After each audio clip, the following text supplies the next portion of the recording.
발표 면접이 있습니다. 발표 면접 같은 경우에는 주제문을 주시고 우선 인성 면접이 15분 진행된 뒤에 발표 면접이 진행됩니다.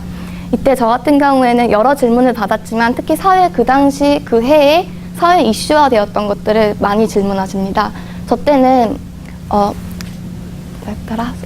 우리 사회에 소외된 이웃에 대한 당신의 방안을 얘기해 주세요. 이렇게 말씀을 하셨는데 소외된 이웃이 특히나 많겠지만 특히 요즘에 다문화 가정이 많습니다. 근데 이러한 다문화 가정에 대한 보완책이나 그리고 정책이 없기 때문에 이러한 것들을 예로 들면서 설명을 해드리고 이렇게 발표만으로 끝나는 것이 아니라 발표에 대해서 교수님도 의견을 작성하시고 8분 정도 발표 면접을 통해서 자신의 이야기를 하고 다시 제자리로 돌아와서 앉습니다. 그리고 교수님이 제가 했던 얘기들에 대해서 이야기를 하시면서 부족한 점 그리고 당신이 말했던 방안이 부족했거나 아니면 필요로 하는 것들이 뭐냐 이렇게 물어보시면서 질문을 하십니다. 이때 정말 자기가 말했던 걸 까먹거나 아니면은 그건 아닌 것 같은데 교수님 말씀도 맞는 것 같아요. 이렇게 말씀을 해버리면 그때는 점수가 엄청 깎이게 돼요. 그래서 아무리 교수님이 악법 질문을 하더라도 자신의 의견에 대한 타당성을 가지고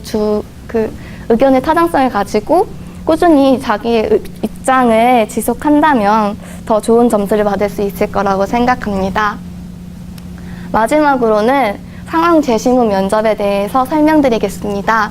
상황 제시문 면접 같은 경우에는 전 경기대학교에서만 치러졌습니다. 하지만 이 상황 제시문 면접도 상황 제시문 면접만 보는 것이 아니라 기분 면접을 하고 그리고 한 15분 정도 자기가 혼자 이 정도만한 크기의 방에 들어가서 3장의 종이 A4 용지를 가지고 문제를 푸는 겁니다. 근데 이러한 문제를 풀 때도 대부분의 친구들이 사실 핵심 키워드만 쓴다고 해서 그때 너무 떨리니까 아무 기억도 나지 않습니다. 그래서 저는 최대한 빨리 그런 답변을 할 것을 빨리 적고 이러한 답변을 가지고 들어갔습니다. 근데 면접장에 들어갈 때에도 대부분의 친구들이 자신의 수험번호와 이름만 말합니다. 하지만 저 같은 경우에는 조금 더 교수님께 저를 어필하고 싶었기 때문에 사실 90도 인사 잘 안 하잖아요. 근데 저는 90도로 교수님께 인사를 하면서 안녕하십니까. 경찰 중에서도 외사경찰이 꿈인 이주영입니다. 라고 인사를 함으로써 교수님이 서류를 보시더라도 저를 한 번 더 쳐다보시게끔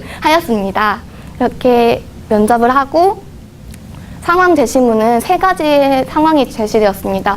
당신이 이 학교의 고등학교 선생님인데 고등학교 교장 선생님일 때 어떻게 할 거냐 그리고 당신의 친구가 장애우인데 그 친구가 TV를 보고 이러한 춤 연습을 통해 당신에게 보여줬다. 근데 이 친구가 다른 친구들에게 보여줬을 때 어떠한 이렇게 차별이나 손가락 놀림거리를 맞을 수 있잖아요. 근데 그러한 상황일 때 당신은 어떠한 조언을 구할 거냐. 그리고 마지막으로는 야구 선수가 있었는데 그 선수가 좀 감독과 트러블로 인해서 상을 받을 수 있었으나 그런 상을 받지 못하였는데 다음 경기를 준비해야 했어요. 근데 이때 당신이 매니저라면 그 선수와 감독에게 어떤 얘기를 해서 잘 경기를 이끌어 나가게 할 것이냐 이러한 질문들에 대한 답변을 해야 되는데 이때에도 자신이 고등학교 시절 행하였던 체험학습이나 봉사활동 등 그러한 경험들을 바탕으로 이야기를 해주신다면 교수님께서도 좀 더 이해를 하시고 이 친구가 좀 더 구체적으로 얘기를 하는구나 생각을 하실 것입니다. 다음으로는 제가 사실 공부는 그렇게 잘하는 편도 아니었고 저희 어머니도 제가 이렇게 9개 대학을 합격할 것이라는 생각을 못 하셨습니다. 고등학교 3학년 6월달까지도 충청도에 있는 대학만 가도 감사하겠다라는 말씀을 하셨는데 그랬는데 이제 그래도 준비는 해야겠다라는 심정으로 준비를 하게 되었습니다. 근데 사실 제가 머리도 좋지 않기 때문에 저희 어머니는 제가 법대라 해도 쟤는 머리가 안 좋아서 공부하는데 많은 어려움이 있을 거다. 주변 분들한테 항상 이렇게 말씀을 하셔요. 근데 사실 그게 맞는 말이에요.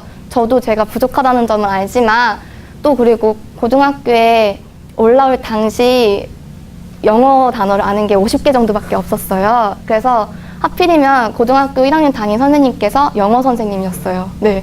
그래서 그 선생님이 제가 입학사정관을 준비하도록 도와준 선생님이었지만 내신도 충분히 관리를 해야 한다라고 말씀을 하시면서 거의 단어를 못 외우면은 한 1시간을 주시는데 저는 10개 정도밖에 못 외우겠더라고요.